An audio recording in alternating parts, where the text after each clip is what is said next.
Bula tiku hadi vi kem dike de sarana siama tiku maya ne kabi benaka ni moni tiende ndai ne katolu sanga bulu kandu ni singa ni bulu chulai dua tiku ne tavi sero ya mai veker inda mundamu vaka nuni benaka tiku ani vaka bula tiku hadi vi kem ni oni singa siama bulu tiku mai ni nana maki tiku beka mai kina ni ro vitala noa ni ro ngono vata ke Mrs. Titilia nei tini me vaka ni sana rei mai gore ni sana rei dike ro tiku ani vaka ngau kaya ni oni ndambi tiku na dona vale mai rewanga Mrs. nei tini ni bulu benaka Wakame munre toka na vangi me rewanga. Bula yung ko sa toki may tumo may dami tumatong na parang day tumbang ko na pato. Ate butok ko mo biya tangi toki tumbang ko Tutok. Sa makarang ni daklat ko na lumini kata-kata turkin ko i California. Dina Sara. Okilando bakila tung beka nan rakim batang mai viti ya vekito ndo tani ne bakatangin dengan dini kata-kata kito bakila tiko and ngono sarangango ka anda baka vina katiko nga ni soli tiko na idengo ni bulan do tali tiko na Singapore ka raw ni mai sema tiko raw ni mai do bata tiko and anonda bata go na radio bulan do bata to toka tu na do na kaya do tu na tuki na technology raw tu na vitala noa ka baka vina ka ni do bangalala tiki ko tiko mai o Mrs. Titilia nei tini na ve ka vini moniti me ke rondo mai vital no tiko ke ro mai we was ita ka tiko na we ulutanga sok ke ro na numa ni vital no taki tiko sarava kalewa kata-kata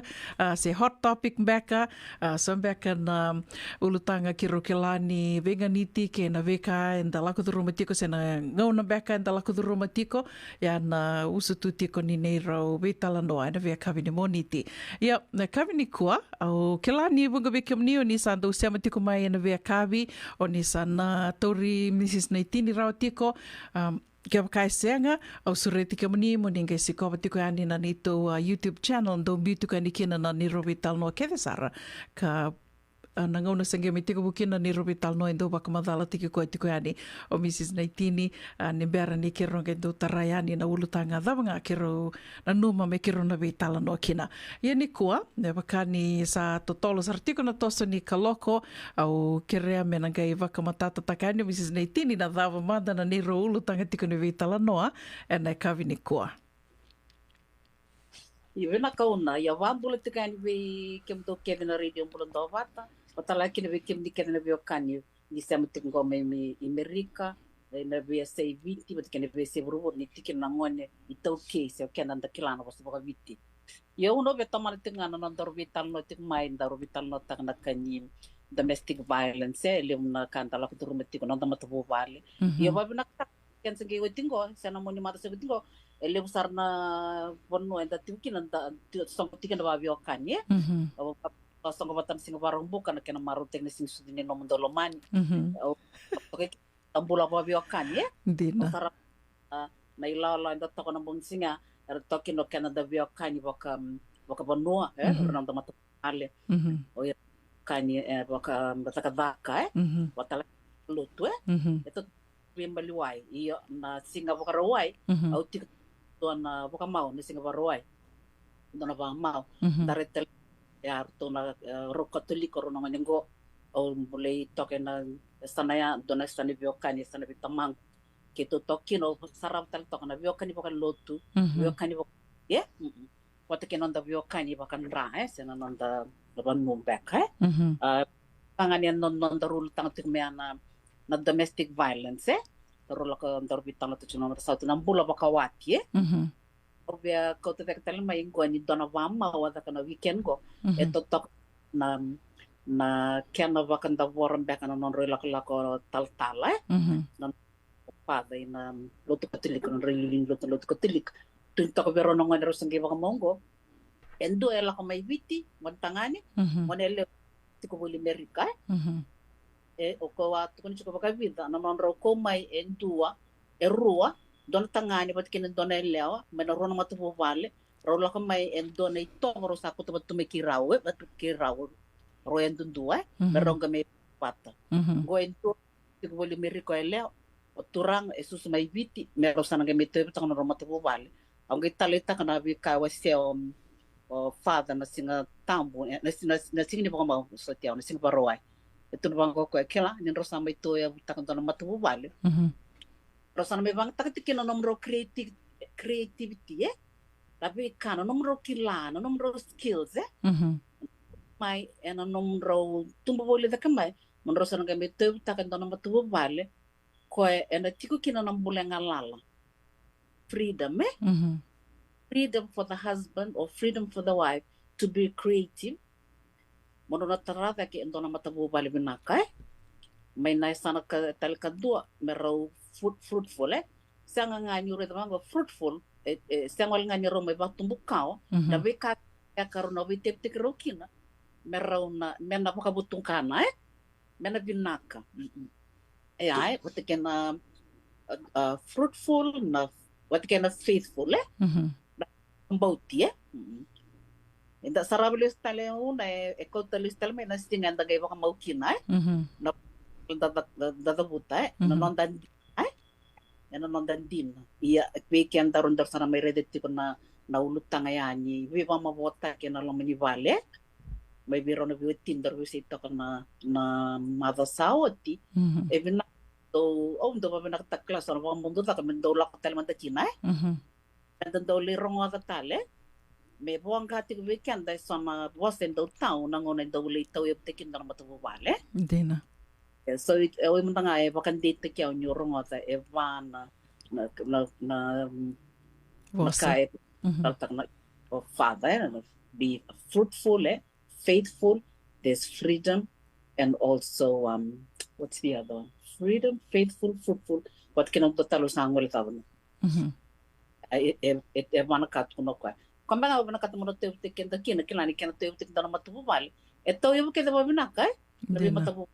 So na matubu wale era tekibu era sa bakalu bini rawa o mau iyo ko ena tiko ngaya non tana ve tanno taka na bulni bio kanye ngi sarap tok tak tok na mo yali tak na tatong naki o nganelle overto no kay tangane dare to me na totok ni no dito kena wa kamaran kiti tiko na bula mama tubu wale yenit sa reda ni may levo na ya pa wala me bakana kan bulutang de bitano tingo endo bimbing ona kino do vital no tirwa biokani no communication mentarani we buke ti ko metare de ti ko na matapu vale bi maka se me ka ko ni ko suran de ka do na ya ko ba nga uno no vitu ti ko na kino do vital no do tal ko to vale le no na threads radio bulan do bata endo na vital ko mbale tan fa kasali wala wa o baka hindi ko to ko sinmen ronga tanam do bitang no bitki ngani tangane ay basta wasya may na bula well I congratulate you most of nakataka na don do start iya talanga na kan dar ni tubang dar ni bitang no ta me matatambe kana nakakundo wale wa ay endo nan rakini bulay nan to na tamat tambuyani that's non ding ay dina kenaka nak vakalevu kero keto semberni vitala no kisotia mani iyo nangona sa wasambito ta kengani na postia vakamio visuretitiko merangena nama kimekina ya otia mani mai tandreti nga vakalilai na nitu sasangitiko mekitu semana singa mani senga ni adorawa ya biutu nga na postia au sa otindo na singa ka runi singa usangai nanuma meu reili subatale manta na postia blete livu na notifications la ko tiko mai na nungu na Facebook au sangai reda vango meu kurambu itaka bakalevu na bola e baka iduri tiko na visa boa sela ko tiko and na mai na post ya ia matai matanga kita semberni vital no kiso tia o tia au sangai vangango ve tupe isa sakene na kimbek nga meto asikoni vital no na madao ya sambiu dak matanga ni na post ndona kavina kani kito na gei sanga mi kito na gei vital no tale na madao go baleta ni ureda o pakabini benakata kambaleta ni darida botukina na rai ni tamata na duin ni rai ni tamata so ukurambu itaka bakaleu na non rai ya so e bakame o tumbutal na ngololoma e na non rai baleta ni ndota ni na non reda mayo ira na radio bulan do bata na bata ngo kanga sange o bakandita ki o mantanga mikina baleta ni so na bola la ko tu e senga ni rabaka samataka ni rawa ni na baka mosia se baka rarau takana alo ni tamata na vosa na vika o bolai kanga o sange baka dite ki o kina ni Matai matanga na radio bulan do bata na kene kau se na slogan do tukuni to ke to do tukuna to na radio bulan do bata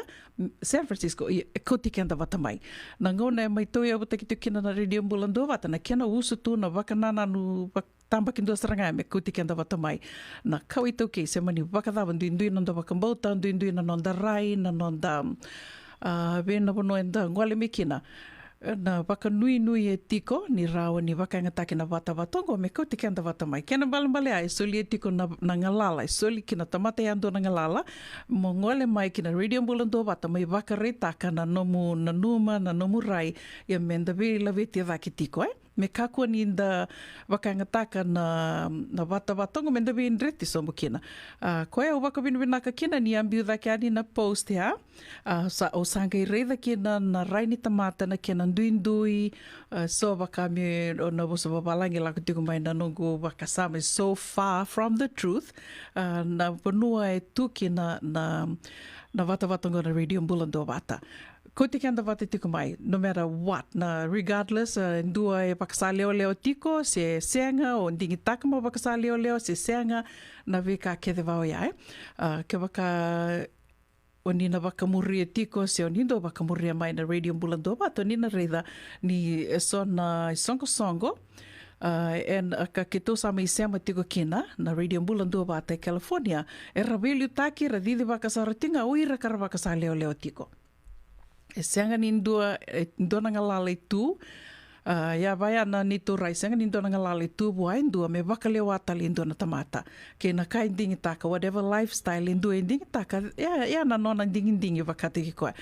koe ke tō marutaka kina ni loma solio sotia me mai wasea na nona tal nona vikai lako duruma baleta ni seanga ni o ira ke na wakasa leo tu raniu kaya ni sa maru taka tu na banu tu kina se na vika na toba ni mbula mbula taka tiko e tiko e so raniu kaya vi mbati ko mbaka vi sanga tiko na lomandra na londre na visinga na nondra sanga tiko se rambeka ni rawaka sama taka isa o yukila e dhala tu na banongo obi na kata mi ona waka ndondonu taka na nongo mbula that battle every day. E tiko e so era lako duruma tiko e a koe a ke tona numa niwe naka me tal no taka o sotia na nona na veka lako duruma mai me rawa ni na vokeira. E senga ni mbaleta na nona ni tobi na kata me mai boasa me rau ni moni bethi ki na moni me ke tō rethi ki moni sombo na wakasale o leo tuna lako duruma tuna mbula ya. It's okay. E kenda duindui ke de tu. E ana usu tu tiko ni nei tō ngandraba mena mai ke tona mai vital noa ke soti Mrs. Naitini. I vinda ka ona ia ni wili kanga au re toka ni sambi te ka mai sa le ngona vi kana vital noa ia mona re da manda na vosa baka viti au na vosa baka viti ni da tuku na vosa baka viti baka e tombimbi ai mosi toka re da ngoni baka sa leo me tu te paten kana vosa baba LGBT berker Iyo, o te amersanga i sort kuno me bina ka me vital no tanga na vi kambale tam domestic violence mama vota ke ta tingana lo mani vale na bula ba vi kan iyo mo re ona bina ka mona tambak mo kuno kana ba vitikla let me unpack this madarin re da mama tata la akide da kango e da tuntingo o quando ba sa le ko tuntingo mengo runa ya no na bula it's a lifestyle Ito na kasaranga endo makasalo leo endo maternity ko sama na bulan to na drunkenness to na kana makasivia glut ya na itobo ko tuniti ko na itobo enda may bulita sa may tikin non tambulat to ubi mo kutiko a violent person nangone durudurkina sengoron baka ito na dali maten ya endo na itobo ya ko kati ko itobo buliv kede o yo ko bakai ko una se ayo bakai au esa na kai tibi ona ngona moundingi takakin ona bitele nei tovadango se usana bulete ngavango that's a choice ko ani minta tuno vango me soraka o da me bitala titingo kinangor eu ba na taka be panangan tangan di sana no mangor mena mai talo da kana no tuku ya no ndingi iyo na kango be wasia na bika kilingo no bakasale leo na be kozi kana bosa vaviti abi boto kozi kana balang atri communication. Ni dari tiko na bosa pamala ngi baka mama tu Dina. Patan ro sabi mo dir tiko iko na tangani bitiko na leo. Ya na to baka mau. Ya na communication. Nando butako do butako. Endo ela sulasu. Keve ana itobo bulida ko tunti ko ba na binebe itobo ken ko enda bulida enda raiza. Senda rongoda ko tunti ko ni vida na korni buli e bulida ke mekin se tunga ke mekin enda na ngone. Vale ko ini bali lotu sanga lo kan korni buli sanga itiko na ditokani pies akai tiko na media kanta raiza na rituale alon video ko sali tungo da sa trinta euro brava sanga no ding kwamba ngangu no bia banda boranta na dambe benda ni reido ir na barong tik mai stianga ni tuku ngo menda ko ni betan nota ka mate ya ke tiko itikini no tambula o vi como na bula tak na bula ya io se senga no matabu vale to na barota ka senga na bula ngor stianga lo vena katemena tiko no bula men matabu vale quando mekin na tumbo ya mo na kwa ngana ka obia ka Benaka. Endona ka ungai na nungu abakarongo the tiko na na wase tiko so tia na bikala kudruma. Nandona non rovi tal noia ngai waka me koe ana wuna waka ungeti kina me usureti koe me ngole mai me keto me vital noa na watabatongo baleta ni tuko no koe ni sengi kalila i se beramandanga ni kindergarten o koe waka me asa kudubin baka na sexual harassment se na molestation koe ana vika la kuduruma mo koe na ngune se ngone saranga kina se berni tuwa na kukaua se me taudhoko na nona i tuwa kini waka sama i waka tule wa teki koe waka teki koe o ouro ni dhakavango sinro ni dhakavango he had no choice na baki ni mbule ya tuki na o koe mengi waka saura rataki me waka i dhore ndua ni tobo tau kilikili Iana kila mentangi rongo na nona i tala noa na kai waka me luti o waka lewa ni so e rabos tiku mengo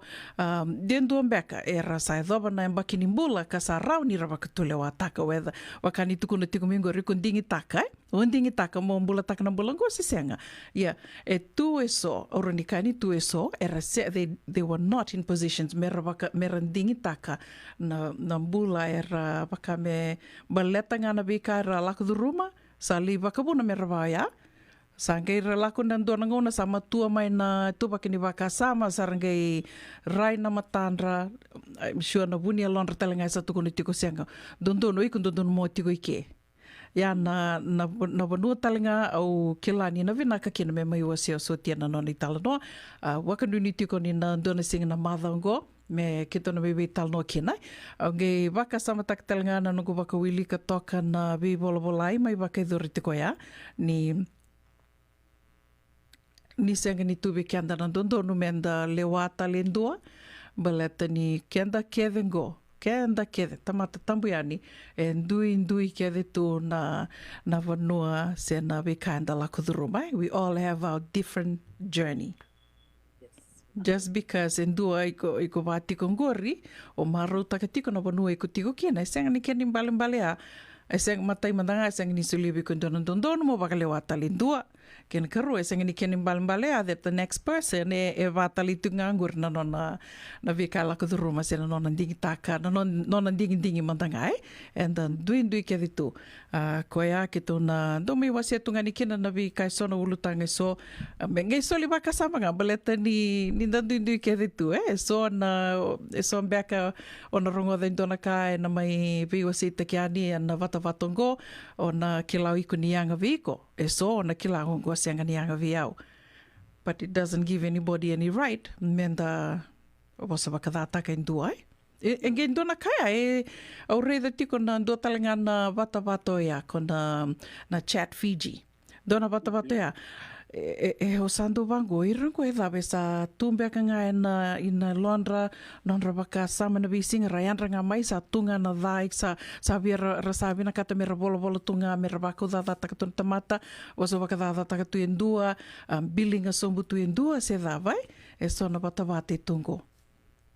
eu na vina kungor na mutuko na Michael ave kenda na kai na ngoni vite o kenda na ito keme vite na vosa la daro tunting gona na dondonu endua me da vosa ia na dondonu ke kanda beklati ko ndare dang no the freedom of the media the freedom of speech Freedom of speech. dono ni ia madakilati ko nandondo la ko tamai kena responsibility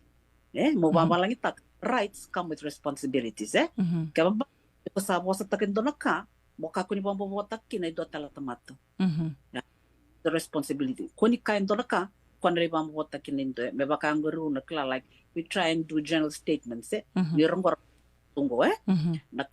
do na kamenda vitang no kina baleto kwela ko duru matiko se bula takit no nambula ko kila ni da sini binaka ko kai ti ko menen dorti uni dorto vitano ena non daru moral campus ti ko na vola tambo kena na lutu ba kristo kena ngoni bitie kenda ya me kenda o ikiana non tambula non tam moral campus amorality in reni don ngoni bitie ka bi no ngoni sin kila na lutu lutu ba kenda tum mai ndo tum kena menen vola tambo baba nga ke o ikombe ko non ngoni bula na generation ko oro no munga sarosa sini ko ti ko bali lutu na lutu. Then that's a different story. We can't una vitin doni tambo ke mundo kito and o plati kon dagay sudu mai e sanda sudu bata mai ke ni vola tamno da kuena Sunday school yanda non tambula wakayala non moral campus ti kon ai vola tambo daru vital on tungo that it's good to talk about it but na down me so erna vena katiti ko meralakten me nambula ya erna sin rotiko but merkelatiko signo irondo dongar lo ko metiko nambula they are not alone Dina. But they sang you are not in isolation la ruma sarani bulita kwa intingoro non ruma tangani gore kona be sei merani buke so ko sasanga dir merala ko ga seng kilati ko batela ko na mandua na daban back trying to please people la na kaya na tamata this is non da jani nyembula ayo manda do o satu la ko tek tumbo tek timai o sangke sarap sang na nunggu jeni nimbula e baka tusap tinga biang na nunggu biang bula binaka na nunggu binakata mo toso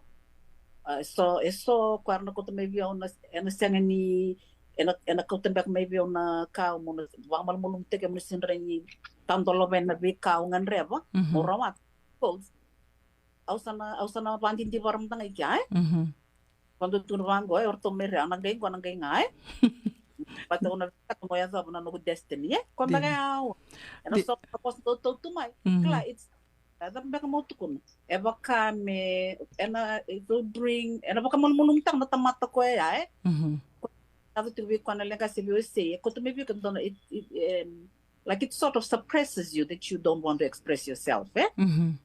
kaya me ko onda kaya anda babuli tik ver na vengo na makumbongo meron daw bakabuli mera voice to express themselves bali ona era stabkin dona lenga sona kai sanga ni binaka they can't say it ranir na kumbuta tiko beba ka alaya do korsar le kukuna suicidal Dina koe Dina toda koe dona bosa wa karongo da toka no muni wa kamadala botu sarami bionda na bosa wa balang do batingo life is what you make of it o kenta sarangana nonda dingi tiko dina ni sona kai ndo yado wala toka mengo apisa kera rube binaka bakalebu na bakitabi tiko mai na vital no na kavini koa ve surete tali tengani ve kimunina se amatiko mai ke kai tiko sono no muni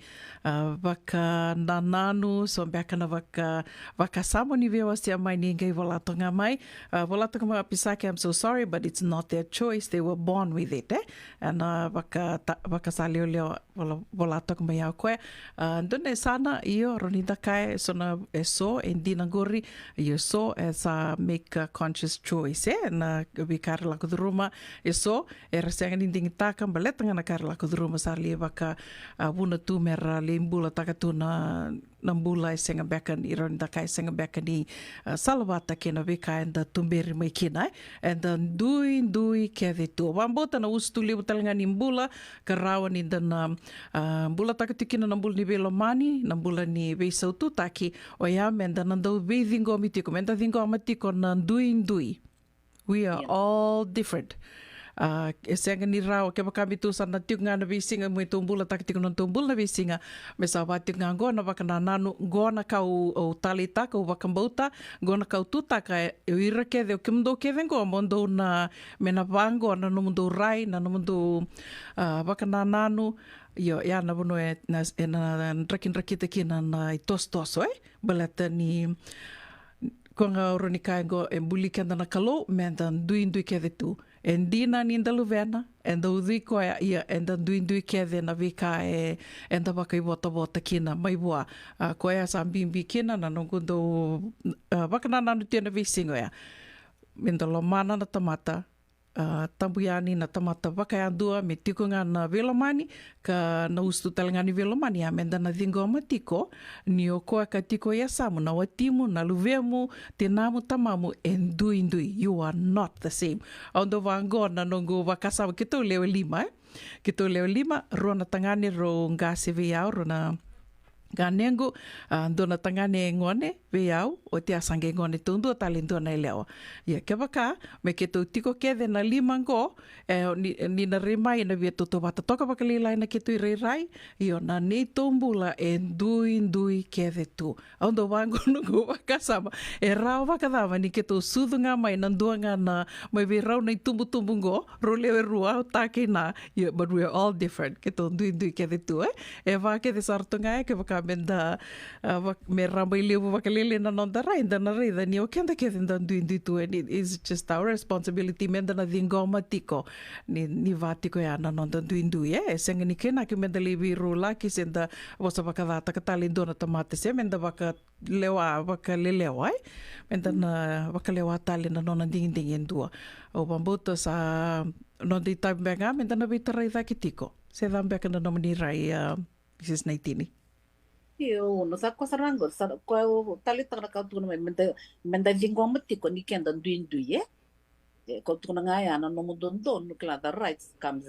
with the responsibility we can rate pumbu ko ndo tu tikina lo mani bai no rasusu menda no from 0 to 12 years na ngone ni wa buli vir ke nei to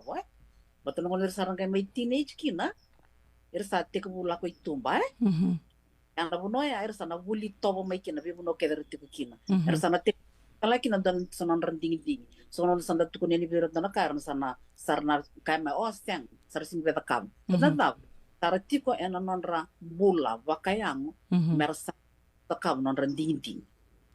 ko ya konto tuntung ke to tok non mai tiko patapando vata we appreciate our difference kan darani ya o kala na bina kana tos ena kamida na itostoso endo tuko dito life will be boring kaya makanda sa ato to bata kaya dito ena senga ni kamida na itostoso kaya makanda to bata kaya dito no to wakasama na nondo to wakaraum beka ko nga ya sana wakabude sa ato na itostoso na vising Pinaka pakileo kem na sema tiku mai na kavini koa na soli wakasama talitunga mai dombol vinaka pisake raruve nanu o se talitunga mo koa io nindan duindui tiko bol vinaka simeli koroi sa soli vikenda na kalo na ding menda na vakava na kai so mga vikenda na no di valvala se vinaka se da o wakambota sa komunisar bangani vital no na kavini koa ai gevola talitoka maingo koa sa non de tabim bakanga na tumbu menda na vukir na luvenda meran dingi vakayalo matua dina toda koia gaindu talanga o gor ekuta vaksaranga mai na nongo na vakasama ko asureti au sureti soti talitunga kina bena be wasia koe na vika la kadro mambaleta ke ka ni ronga na ni tala no o koe wasia talitunga koe na vika endo la kadro matiko koe na non retuvi maliuai ke rau na non itumbu au sange ke reko isa o ker soti ke ka na ngona tona me vital no kina ke rani ni wasia talenga na bono ni atu me kina bono sa oni sali tiko kina na ngonongo ke na rawa kadava ni na buke ra na itumbu se woke ke mami nei tumbu. Dena dona ngona ke mami na lako duro matiko kina na veka vango veira na luwe ke mami baleta ni wakasama taktalenga ngona na noa. Na noa satu kuni veki toi wal lotu goendo na ka esa kuni tiko wakalibu na lenga wal ni lotu ni o ira na ngoa ni esa lako tiko yani ve Bishop, sarli wasia tiko ira nira sala ko duruma tiko na malu mungo beka se na kaba kando mubula rani daka ni na same sex attraction, Ira sala ko duruma tiko ya, how do we deal with it? Ke waka inda na senga ni do laban nonda waka sama inda waka rambi lewu taka na nonda rai miangingo tiu ngana rai inda na senga ni rani buki irna luvenda ambato kento to sin kila waka ni wasia mingori ira ya daba ngana teenage years arna lako ya ni ira nga irna lidha kaba tiu ngarna waka irna dingi taka tiu kuna vika irna numa waka tekira sombe aka nangone sana li maleli kina na londra na vika irna numa ni venaka o kento to sana ke waka itu senga ni wakaruta ki kento to se tō waka tawulidi kenda tō e na weka ndondona me tō waka idhora me rauni tōna wukeira kina na luvenda tō e tōna tanga de saranga ke waka nduwer tōna ngone lako mai vale se ndona ngona tonge rongoda na luvemu e waka wati a leo tiko se na luvemu tangani waka wati tangani tiko. What are you gonna do? That's the reality. Nimbula e ndambula tiko kina na ngono goe. Ia na vuna talinga au keri soiti kina me mai wasia me rani na vivu ke tali tanga vi kenda na itumbu na ngonongo Mrs. Naitini. Ia vina ka una totok na vi wasia lak taminggo re klau da re deles tale ver nanda tumbu rangas me weekend nambu panimbula kwanda tunti gor na same na LGBT muna tuma bula Erenda redanga nanda lifestyle kan samai bulu tak monongko ko samai liu kina bermango andare toronga de verona nongong kase klatsen ngon resra tumbo de kemekina resele lili talangarna irna tambongon ngone ayut se non ko irkeda na ngoni bulie ortona ma QBS ATLS ACS in rongan delene besi rongan meleline non rabi maluaye na dokilando na school social e mo babuli tikane mera porani buli darao non rani we maluai entu na tangani bat ken donele era tumberiti ko ese tama una da tumberiti mai kya se non mo kem dona ya moment church kem del des no do cavalho ya do get together yes o tali tanggor ni santo was sending got tatik bu relakay nangon sarlay was seven ng do bishop yes traming gor ko so ya sa pa din niya do tiko nakango na ran zakabo kenda na community wali kina na lengang go ya dona kabi na ko taming gor una men sate ko yan rabo kenda tumbu ngo zamin dorin zakabo men da pa uli kina luvend to have an attraction with the opposite sex and dona tangani what kina don ko bangaya that's it we'll have to like align them hindi na todo Di tuko na mingori na vika ni wase mingori Mrs. Naitini o wakasama taka ni sona ko ndo la ko sona vitala noa sona itumbu merasando redir na luvendra ni rasava mai a sora sangi tumbu daki mai sareda ni irna durbo mbeka sartiko bu vai sulu mai bakai lewa waka merasa moi tunga vai leo na non rai bakarau o tia sangi kilatiko tani sangani bina katana lubengu me vatungo ke baka oni na do wili bola baka baka lebu baka muria na vitala noa baka lebu ni na rida sona ngona moko ngone meroni na viso takana noni baka rau yo ngendo la ko menongo baka sama mo kuti ko etiko to what extent menali ya vivi na no kuti ko etiko kil endona ulutanga oronika endona ulutanga mosi baka ni do vital nota kambale toya ndo bango no go bakasama I have 3 kids etol na lubengo na dava mando ndo taronga to bango na dava mando na dakaba ke baka ndo berto na lubengo ela ko mai me tuku no ko beau o ya usa na longo e maleli tiku nga bu ndo na leo sinto na tangani same sex attraction what will I do as a parent ni sinra ni na bimoku na kanga sange ndo bakan date ki utunga ya mo sana loma ni koenga because he or she is a human being, is a daughter of heavenly parents. Heavenly Father, o koe nga wakatiki koe nandona ngona nangeli so mga kina na nona dinginding. Sa nungu tabi nga mi una wakabulida tiko na vika ukila nindina nindondonu me wakanyo ni tuko na mengore na nonda moral campus ya na ibola tambu. Sanda na wakatabulidi rito nga, but we as parents have to know that nio ira nangoningo randuindui tunga na non ngalalin ding at the end of the day Icho vasen da nangeli sumi taronga da nangeli sumi taronga na non da membeleta na non da ding belete sini round ko no mo kuta tiko ndona ngone mo sanga tiko mo na viso te ki koya if they themselves decide ser sava ki lava katekira ni ya na bonua era sabi tiko kina, we just have to love them na lolo manga na kanga uroni tuku ndeke na uso tu nga ni non tu itos non tumbul lang na mito sana lolo matik nga ya matanga na nungurai as a parent ka do nuingaw tu ni nando na ngona bakadava ken do na singa endo virto na ngone la kuma me mito ko na ya via we balet new kila so na tumutumber la ko duruma tu ya vina ka no ko tek me goro ko tuntiko na kena visto tiko ni vi kaya tiko burubura la ko talanga me na vi matanggali lenga bobo weso sendaretu meta weekend to meta ngoni biti it's like really it really was happening me bakango nangonongo ko kaya sa weekend na baksa lo biti sa live no suicidal cases dina aba yo yangon me kinto sa te ku an rabo kino kenda ni tumtumbo men sante ku besu talanga nan monda te ku bai batabuli de mai vale on a stress ya as a parent, as a teacher na biba Bolivia no na bitumber to mai nir se kalalenga na ngoni na bimbital nga no tu bang bimbital ni bolo bakawati ni dal wati da klati ko en na tumbu mai sono ngoni na na ba Bolivia ti ko na ba buli dondon we ko endo ko nga kem ka endo ese ni bandi te ko tu na non da bola tambo is the Bible as Christians and na duindi talanga na non tumberi meta kaman ta na musulman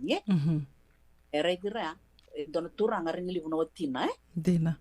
ya non rambulo rea era tumberi mikin so ya sarang ana punar na lakutik na bakatan laki na weekend ken sa da woli na bulong gor ko kati ko na reba kan singa lak mena lu ngot ko nokwa oyo nakata ng bulong ko I'm attracted to the same sex yo ang na biwalitan ng amin nito sa ng homosexuality kasi kitingmento ng tangan mo dun diba ayo ko na tangan niya how we raise them yun yung sa kalilebo balatang nir na ritual alo or na maliwaitiko they will begin to feed them information that is different from non rotumbir may vale anong gailak mo na may kaya non dingin ko tunchiko na dekalib sulbi ka ng kalon ng dingin the choice Ikia uno, iko pati kia dor sana sinya de kia Hindi na.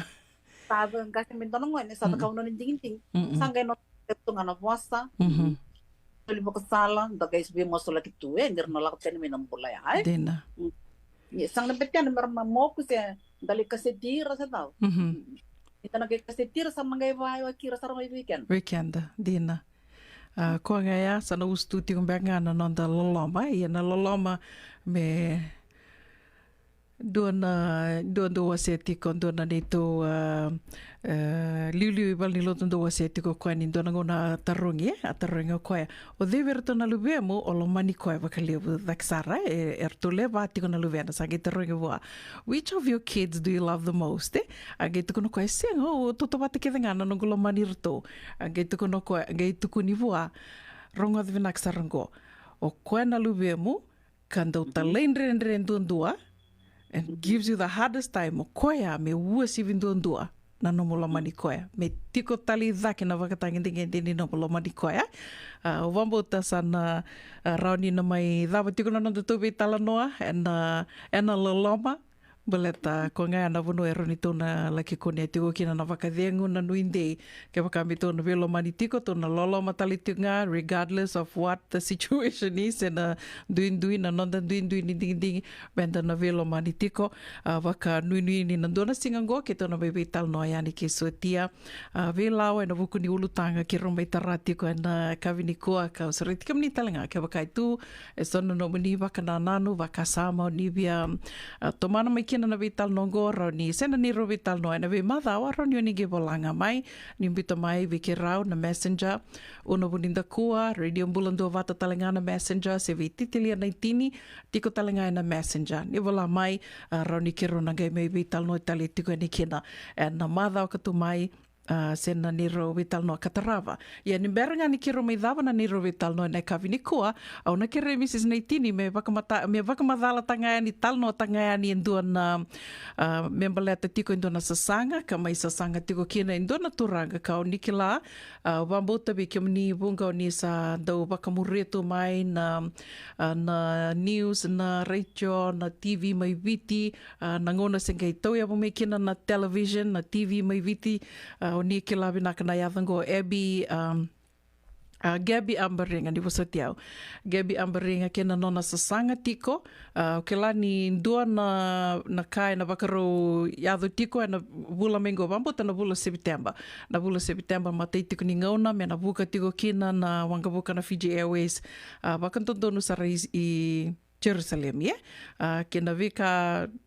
na usu tu ni kena na buka ya na wanga buka ke na weka e sasanga tiko ke na Gabby Amberinga ka da waka binabina ka tiko ni Samui Sema tali tunga na radio mbulan dua vato ni na reida ni lewu na singa sa nandong biutu ka ni na weka e so na mbulango mai nanda vanua ke na we se burabura ka da waka binabina ka tiko ke na we Gabby. Mrs. Neitini ni bia wasia manda na weka e roni da tobi ibu ke tiko ni kena na matabu wale ni radio mbulan dua vata na ka vinikua. Ia vina ka una vina ka taka na odingo mai na kere la ko mai ve Gabby Amberinga o tukuna mante se kero vi plivada ke na turanga go ia Gabby na toka na kero akala sivata ai kero akala sivata na primary ki to buli mat mai Holy Trinity o tia sanga la mo Gabby sanga mai buli to kla buli tala merot skuna obi bersar ni na dia na nata kata na tambani do bako tutuko yani sango no salak me bako me bio na ni bola kerker o ba na kata kan kla ni bio mai weekend na bulo tirot skuna na kerker yo una no gumbule vatungo kla ai nindo e kerame na ka needing help ureda kla it's for good cause I will help ona bi bukina ona ri bawang getir tanana no toka ni